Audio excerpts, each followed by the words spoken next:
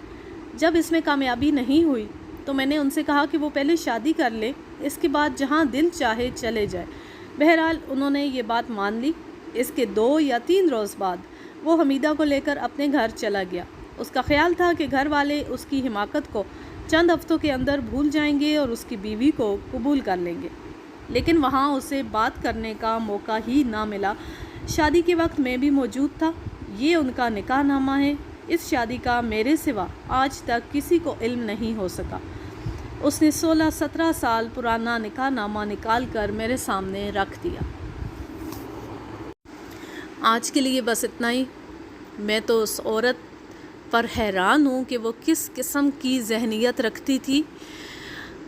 اخلاقی لحاظ سے تو وہ اس قدر دیوالیہ تھی کہ اس نے قتل جیسے بڑے جرم کا اتنی آسانی سے ارتکاب کیا اور اس کے بعد ایک بے گناہ کو اس کی سزا بھگتنے کے لیے چھوڑ دیا اور خود صاف بچ نکلی۔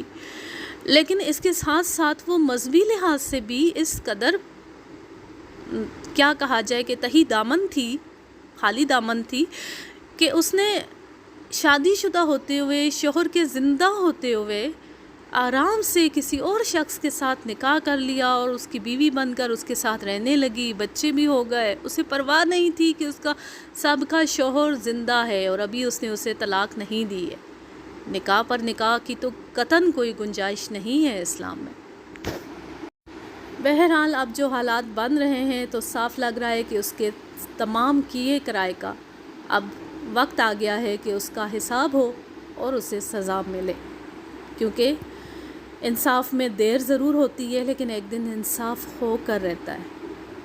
اب میں لیتی ہوں آپ سے اجازت۔ جہاں رہیں خوش رہیں، شاد و آباد رہیں، ہنستے مسکراتے رہیں۔ اللہ حافظ، اللہ نگہبان۔